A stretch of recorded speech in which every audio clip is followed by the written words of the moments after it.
전 세계적으로는 한 3,000종 정도 있다 그래, 대벌레가. 근데 우리나라에는 5종류가 있어요. 날개 달린 거 2개, 날개 없는 거 3개. 날개 달린 거에서도 그 날개 폈을 때 안쪽에 좀 색깔이 분홍 색깔이 난다 그래서 분홍 날개 대벌레. 그렇지 않은 건 그냥 날개 대벌레. 그리고 이렇게 길쭉한 종류 3가지가 있는데요. 하나는 아까 앞에 어느 분께서 여기 앞다리가 더듬이라고 말씀하신 분이 있는데, 얘는 더듬이가 진짜 긴 애가 있어요. 그래서 걔는 긴 수염 대벌레. 얘는 더듬이가 짧잖아요. 그래서 긴 수염 대벌레고, 나머지 2종 남았잖아요.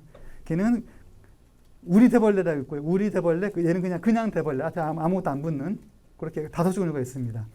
근데 알 상태에서는 이렇게 다르대요. 얘가 일반적인 대벌레는 이렇게 오돌토돌하게 생겼고요. 우리 대벌레는 매끈하게 생겼어요.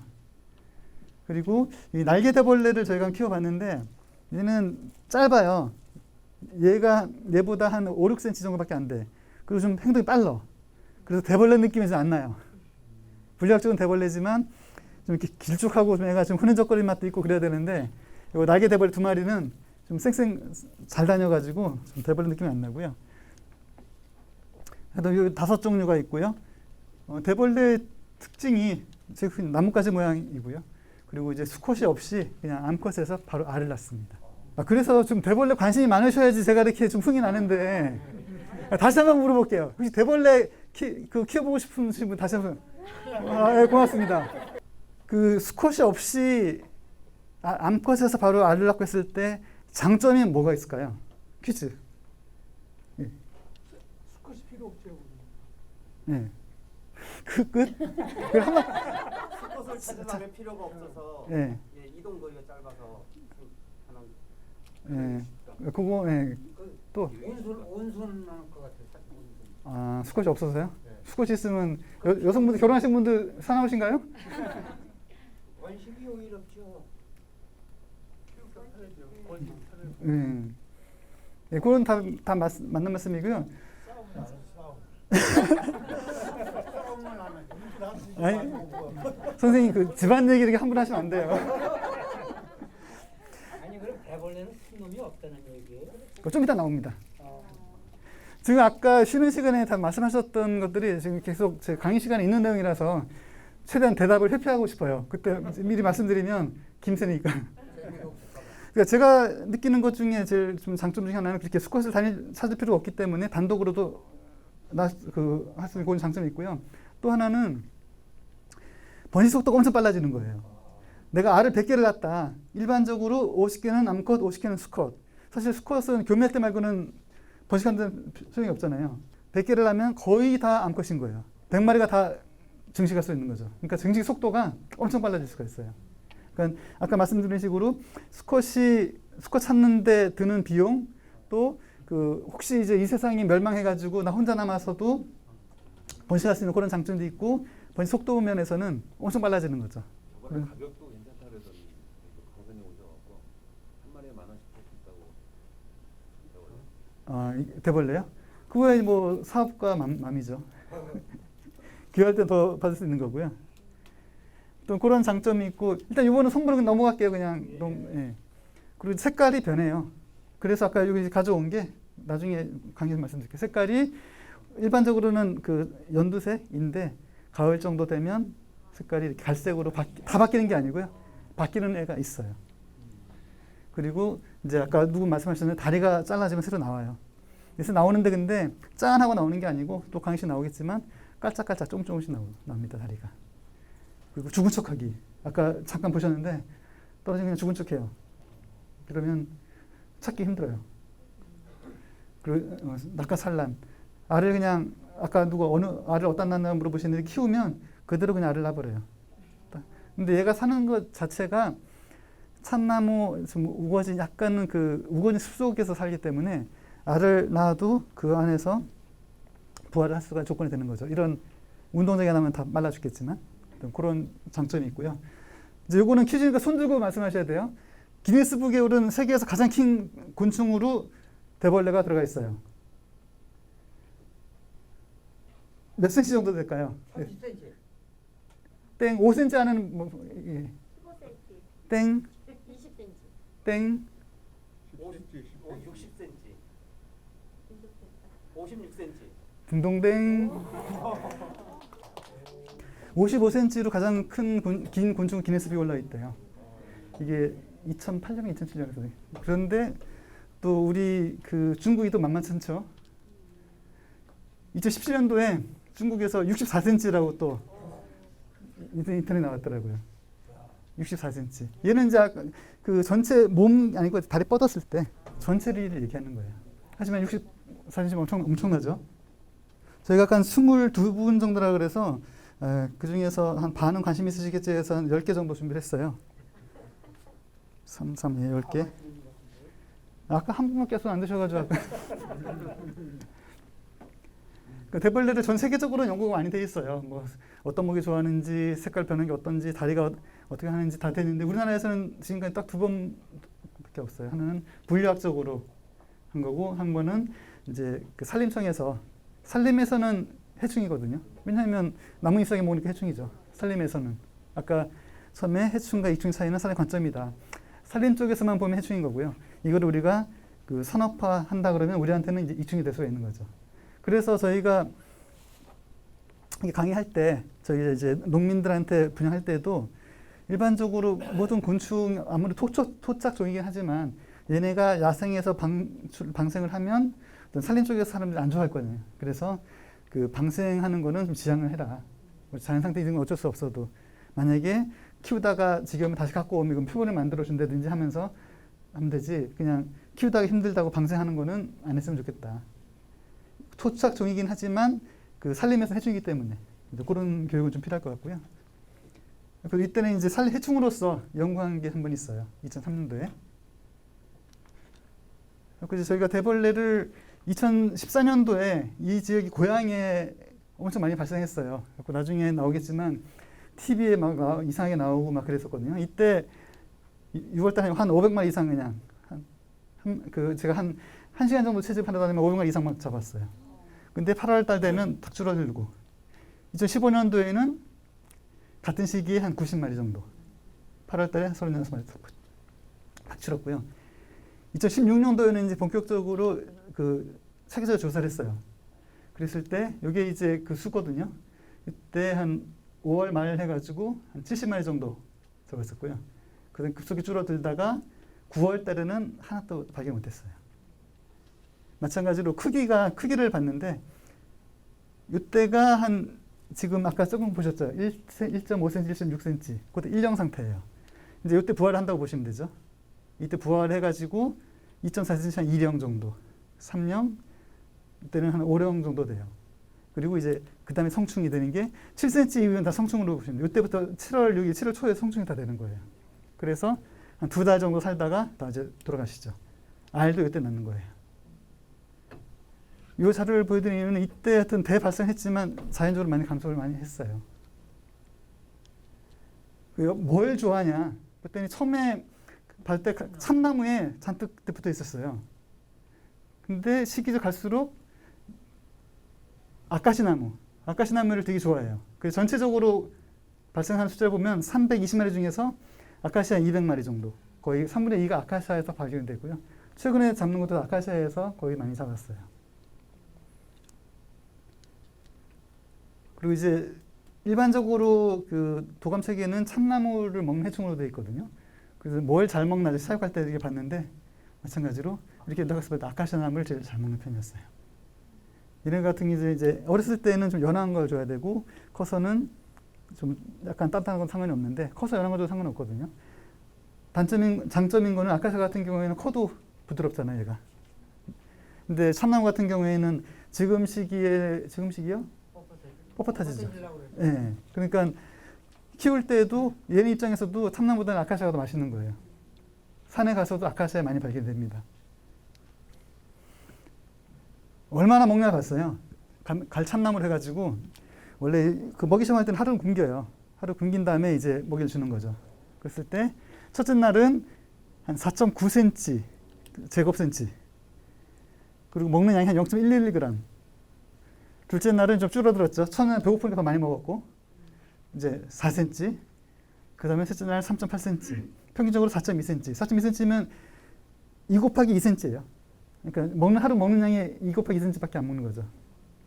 그렇게 많이 먹진 않아요. 먹을 데가 없잖아요. 덩치가 작으니까.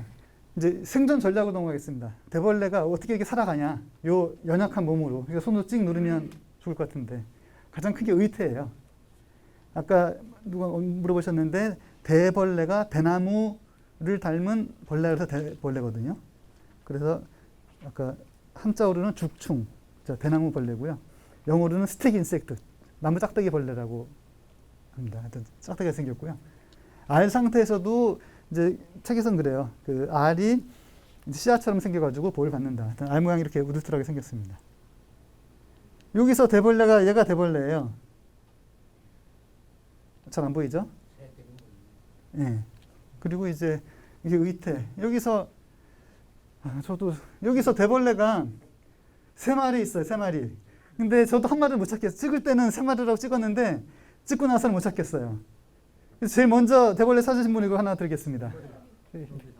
여기 여러분 이걸 찍어주세요. 오시든지 오셔서.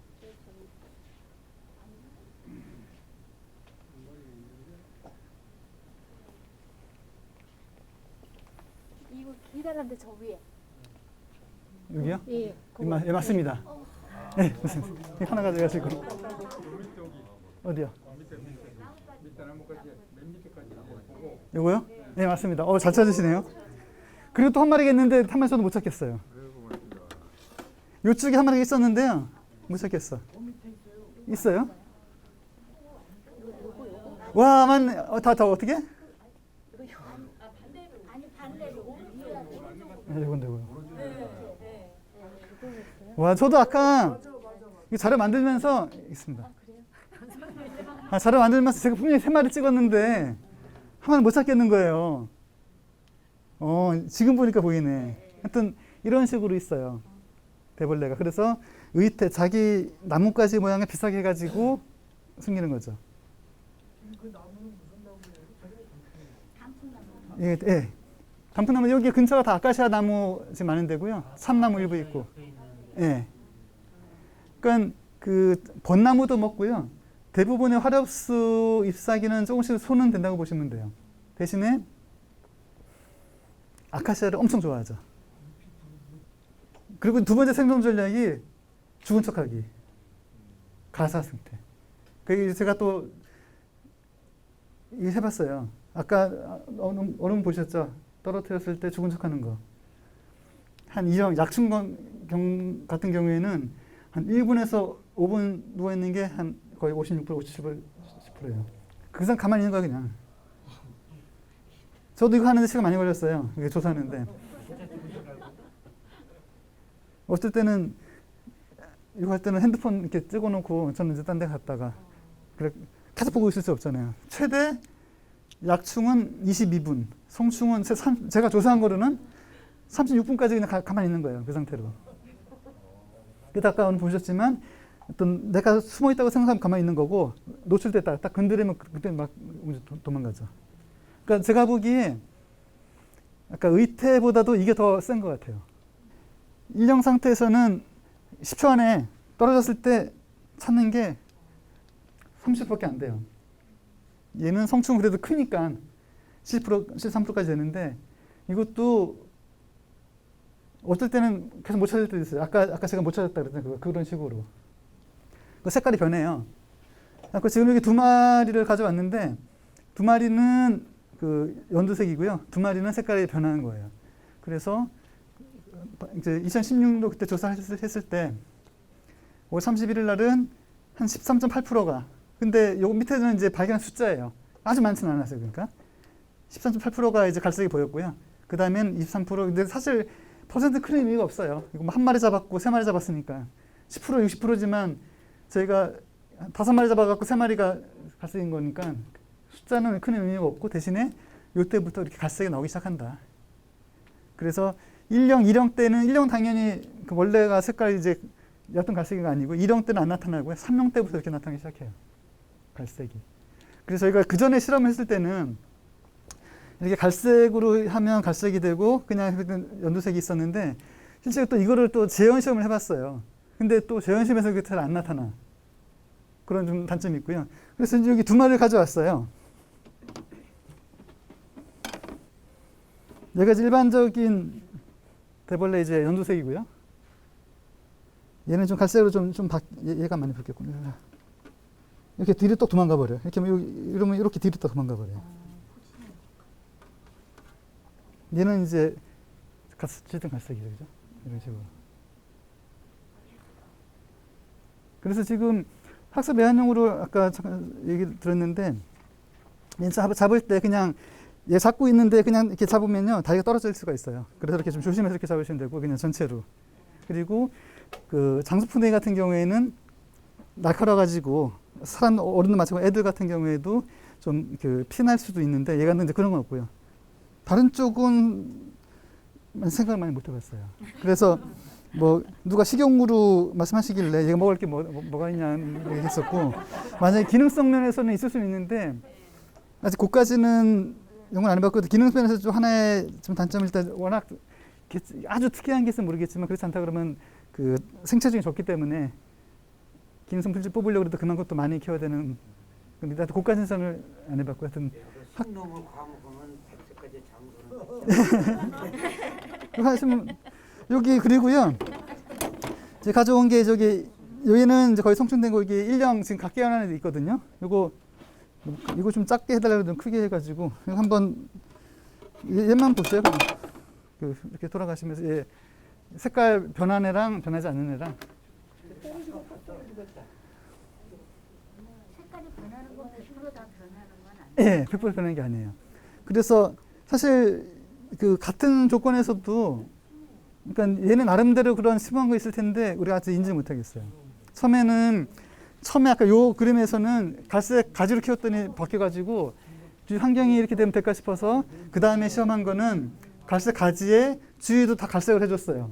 근데 또 안 바뀌는 거야, 걔는. 그래서 하여튼 주위 환경에 따라서 바뀌는 건 맞는데 왜 그러니까 그렇게 100% 되는지는 모르겠고요.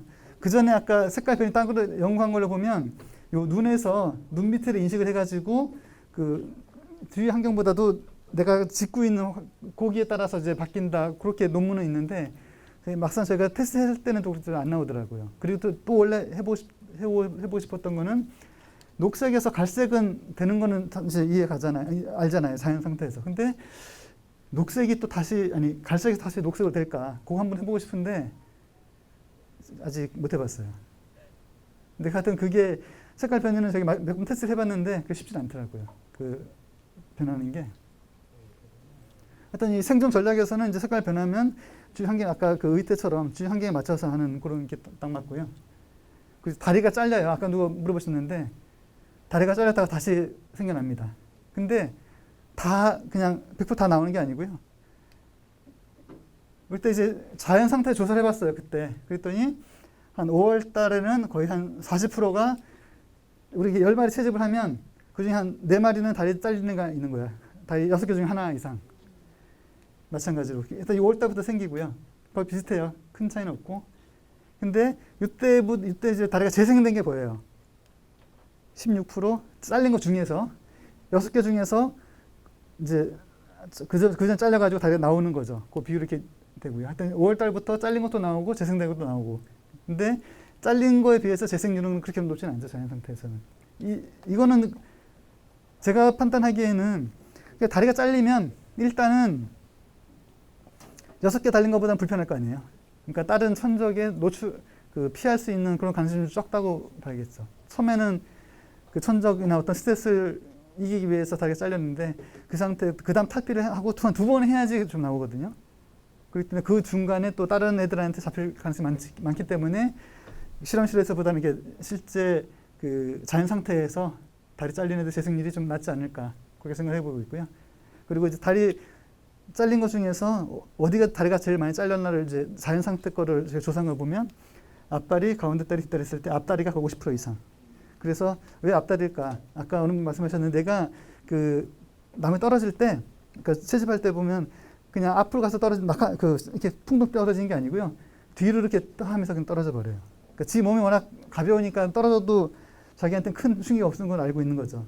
그래서 사람이 잡을 때도 마찬가지겠지만 어떤 자연 상태에서도 그렇기 때문에 앞다리가 제일 끝까지 그 천적에 노출되기 때문에 앞다리가 제일 많이 잘린 비율이 많지 않을까 하고 그냥 추측만 해봤습니다. 뭐 정답은 아닐 수 있고요. 어떤 그런 상태입니다. 그러니까 이제 달이 재생되는 걸 보기 어려워. 달이 재생되는 걸 보면요.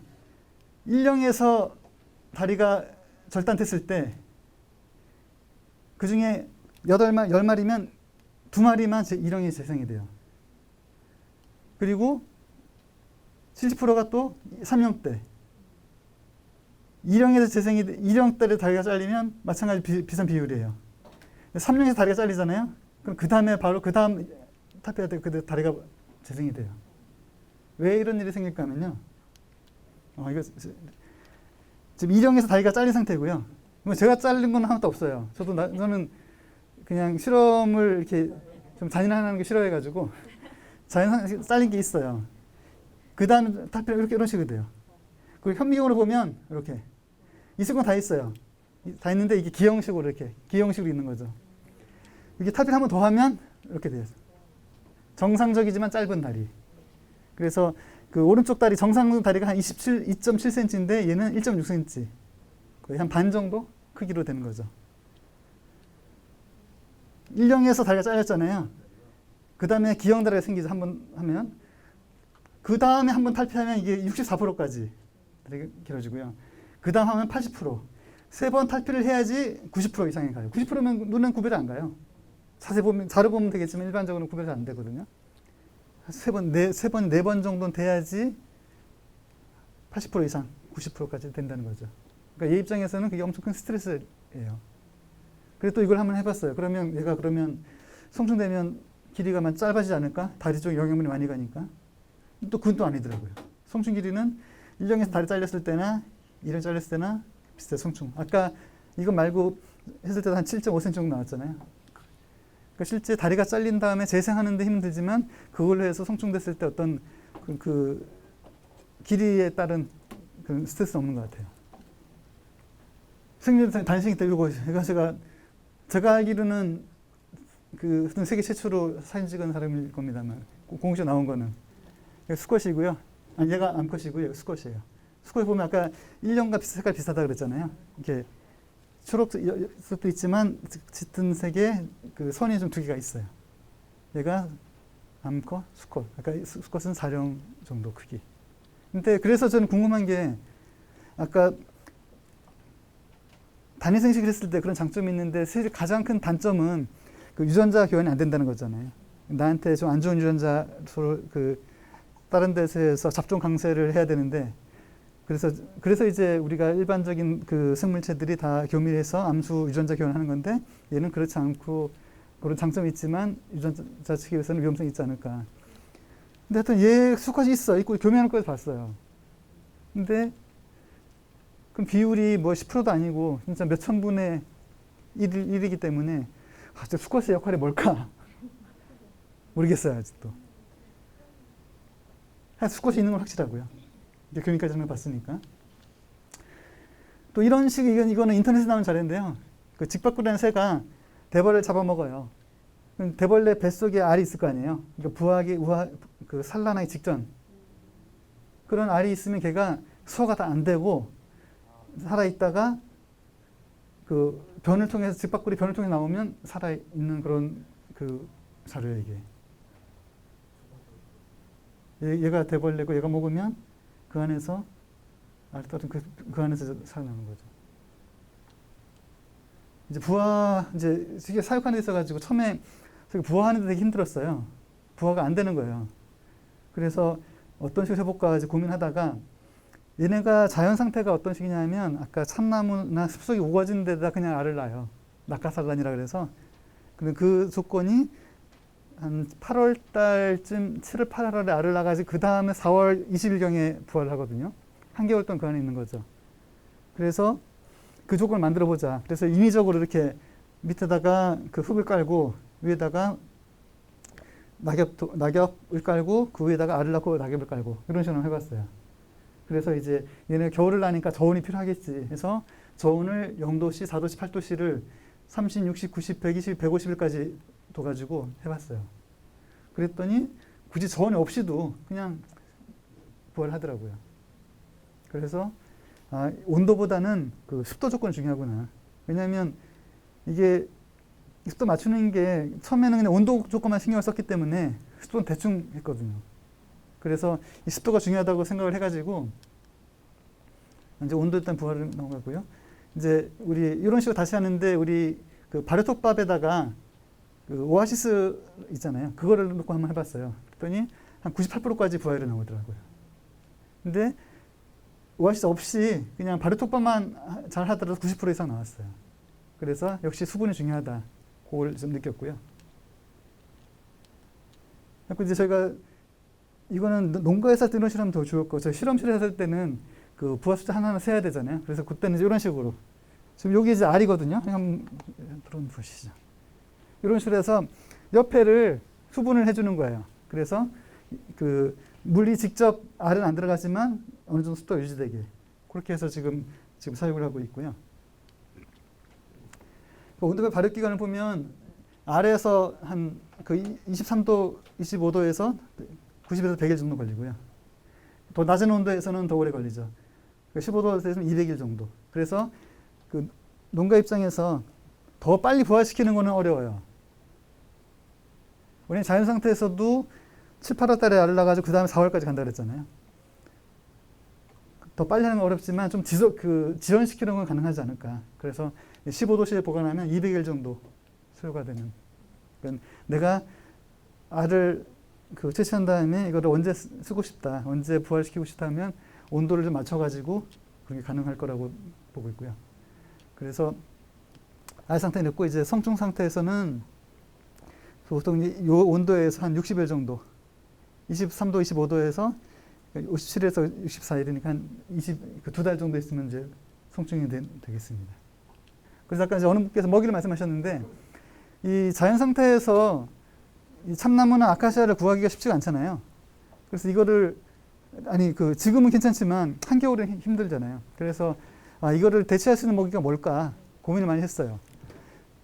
이것저것 생각 다 안 되는 게 다행히도 이 토끼풀을 먹고 한 사이클에 돌아가요. 돌아가면 계속 또 돌릴 수가 있어.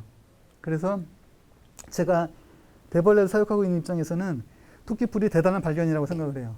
왜냐면 토끼풀이 추위에도 강하고 해가지고 겨울에도 연천에 겨울에 되게 추운데 12월 달에도 아침엔 얼어 있는데 점심 때 햇볕이 지면 토끼풀도 살아나거든요. 그 정도 추위에 강해요. 그래서 또 이제 일반적인 잡초로 알려져 있으니까 재배하는데 그렇게 어렵지도 않고. 그래서 저는 토끼풀을 가장 큰 그 치적이라고 생각을 하고요. 토끼풀 같은 경우도 이제 일반 그 논에 그 밭에서 해다 할 수도 있고, 아니면 이렇게 종자를 뿌려가지고, 종자도 안 비싸요. 그래서 종자로 하시는 게 더 좋을 것 같다. 그래서 이거는 농가 입장에서 그 겨울에 그 목본율을 겨울 때 유지하는 게 엄청 어렵잖아요. 온실이 있다고 쳐도 어렵기 때문에 이 토끼풀로 키우면 된다 말씀드리고요. 그래서 대량 사육의 최종 이제 밀도를 하려고 이제 이렇게 아까 요거는 저희가 아까 나비 키울 때 이런 방법 썼잖아요. 저희가 이제 그 방법도 해봤어요. 이 안에 몇 마리 넣으면 좋을까? 50, 100, 150, 200마리 인력 양식 넣어봤는데 잘 죽어야 많이 넣으면 생존율인데요. 그래서 그냥 50마리만 넣어도 생존율이 80% 정도 나오니까 50마리만 넣으면 좋겠다 이런 거고요. 그리고 이제 산란도가 아까 알을 말씀하셨는데, 알을 받으려면 이 아까 이런 데서는 알 받으면요 표시가 안 나요. 찾기 힘들어. 그래서 알 받으려고 그러면 이런 그 리빙박스 이런 데다가 해서 밑에다가 종이를 깔아가지고 이 배설물이랑 알이랑 구별하는 건 어렵진 않거든요. 그래야지 되지. 여기는 흙이나 딴 게 있으면 어려서 안 되거든요. 그래서 이제 이런 식으로 했을 때 우리가 이제 이거는 장수풍뎅이 키우시는 농가에서 많이 썼던 리빙박스라는 거 있잖아요. 한 43m 되는 거. 거기다가 이제 이렇게 해봤을 때 이 상자 한 20마리에서 30, 40 넣었는데 산란수가 700개. 많이 넣으면 더 일찍 스트레스 받아가지고 더 안 좋더라고요. 그래서 결론적으로 한 이런 상자는 20마리만 넣는 적이다. 성총 20마리만 넣으면 뭐 30마리 넣으나 같은, 그죠? 그래서 알 관리는 아까 이런 식으로 그 밑에다 흙을 넣고 위에다가 낙엽 넣고 알을 넣고 해서 이제 물을 축축이 해줘가지고 자연 상태에서처럼 수분을 유지할 수 있게. 그리고 그 약충 키울 때는 요 크기에 한 50마리 정도 넣고요. 산란 받을 때는 리빙박스에 한 20마리 정도 해서 하면 좋겠다. 톱밥이 그러니까 그렇게는 아까 그 자료 보시면 낙엽을 까는 게 좀 더 좋아요. 그러니까 톱밥에 넣었을 때 단점은 바로 또 그 수분과 바로 또 이게 되면 또 썩을 수가 있거든요. 그래서 가장 자연적인 상태가 아까 말씀드린 그런 그 풀숲, 우거진 풀숲에 그냥 놨기 때문에 그 조건을 맞춰주려고 이제 낙엽을 좀 이용했던 거고요. 톱밥에도 되긴 되는데 그런 그 부하율은 좀 떨어지는 경향이 있습니다. 대벌레는 저희가 이제 살 키트도 만들었어요. 그리고 이거는 이제 여기다가는 이제 아까 요 부하 키트 할 수 있게 이렇게 만들고 배설물이 밑 떨어지고 이렇게 해서 이제 만들었고요. 그리고 이제 농가 교육도 하고요. 저희 접니다. 하고 분양도 좀 해드렸었고요.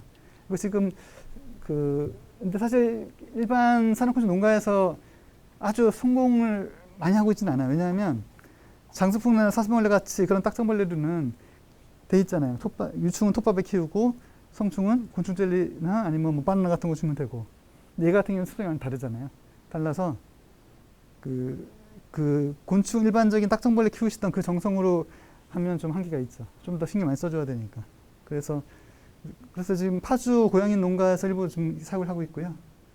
좀 반응은 좀 좋은 편이에요. 누가 그러더라고요. 이게 좀 희소성이 있어야지 그분들이 좀 돈을 많이 받지 이게 너무 흔하면 또 그만큼 값이 떨어질 수밖에 없기 때문에 하여튼 그래도 저는 제 입장에서 좀 더 그래도 많은 분들이 좀 했으면 좋겠어요.